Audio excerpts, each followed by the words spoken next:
বাংলা ব্যাকরণের ক্ষেত্রে দন্তের ন আর ম এই দুটোকে আমরা নাসিক্য ধ্বনি হিসাবে চিনি, তাই তো? কিন্তু এই দন্তের ন আর ম কোথায় কোথায় বসে এটা আমাদের জানতে হবে। এই দন্তের ন আর ম দিয়েই কিন্তু আমাদের সব নাসিক্য ধ্বনি, আমাদের বাংলা বর্গের 5টা বর্গের মধ্যে 2টো বর্গের এই দুটো নাসিক্য ধ্বনি, পঞ্চম বর্ণ, তাই তো? দন্তের ন আর ম এই দুটো নাসিক্য ধ্বনি দিয়েই কিন্তু শব্দ প্রথম গড়ে ওঠে। যেমন নেমন্তন্ন, ঠিক আছে? আচ্ছা, যেমন নেমন্তন্ন বা নিমন্ত্রণ, যেমন ম দিয়ে হলো মায়া, প্রথম অক্ষরটাই কিন্তু ম আর দন্তের ন।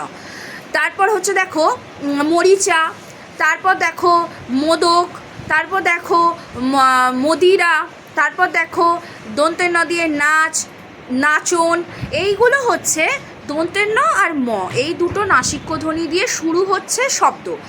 কিন্তু আরও যে 3টে বর্গ আছে আমাদের, ক বর্গ, ট বর্গ, চ বর্গ, ট এর পর প বর্গ আর ত বর্গ, এই 5টা বর্গের মধ্যে আরও যে 3টে বর্গ আছে, সেই 3টে বর্গের মূর্ধন্য, ইঙ আর উঙা, এই 3টে বর্ণ কিন্তু, এই 3টে নাসিক্য ধ্বনি কিন্তু কখনোই কিন্তু শব্দ গঠনের বা শব্দের শুরুতে কিন্তু এই 3টে বর্ণ থাকে না। কখন থাকে, কোথায় থাকে? এই ইঙ, উঙা আর মূর্ধন্য কিন্তু সব সময় কোনো একটা শব্দের মাঝে থাকে বা শেষে থাকে, ঠিক আছে? যেমন আমরা বলে থাকি ব্যাকরণ, তাই তো? মূর্ধন্য শেষে আছে। যদি আমি বলি আঙিনা, তাহলে উঙাটা কোথায় আছে? মাঝে আছে। যদি আমি বলি কৃষ্ণ, তখনও কিন্তু মূর্ধন্যটা শেষে আছে, তাই তো? প্রথমে কিন্তু শুরু হচ্ছে না মূর্ধন্য ইঙ বা উঙা দিয়ে, আর ইঙ হলে কিন্তু শেষেই হবে।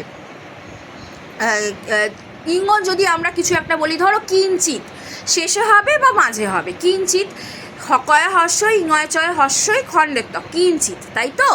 তো এই কিঞ্চিত যখন বলছি, ইঙটা কিন্তু মাঝে, কিন্তু কখনো ওই ইঙ দিয়ে, উঙ দিয়ে আর মূর্ধন্য দিয়ে এই 3টে নাসিক্য ধ্বনি দিয়ে কিন্তু শব্দ শুরু হয় না, এটা মনে রাখতে হবে। শুধু দন্তের ন দিয়ে আর ম দিয়েই কিন্তু হয়ে থাকে। যদি প্রশ্ন এমন আসে যে কোন দুটো নাসিক্য ধ্বনির শুরুতেই শব্দ গঠিত হয়, শব্দের শুরুতেই কোন দুটো নাসিক্য ধ্বনি দিয়ে শব্দ গঠিত হয়, প্রশ্ন দিয়ে দিল দন্তের ন ইঙ, দিয়ে দিল মূর্ধন্য দন্তের ন, দিয়ে দিল উঙ আর মূর্ধন্য, আর 4 নম্বর অপশানে দিল দন্তের ন ও ম। উত্তর হবে দন্তের ন ও ম। আশা করি তোমাদের এই ব্যাপারটা, ছোট্ট বেসিক পয়েন্টটা ক্লিয়ার হলো। ছোট্ট বেসিক জিনিস যেগুলো মানুষ কিন্তু কনসেপ্ট ক্লিয়ার না থাকার জন্য গুলিয়ে ফেলে। অনেক সময় আবার নিজের মনে প্রশ্ন হয়তো আসে যে এটা কেন হলো, এই দুটোর ক্ষেত্রে হলো কেন?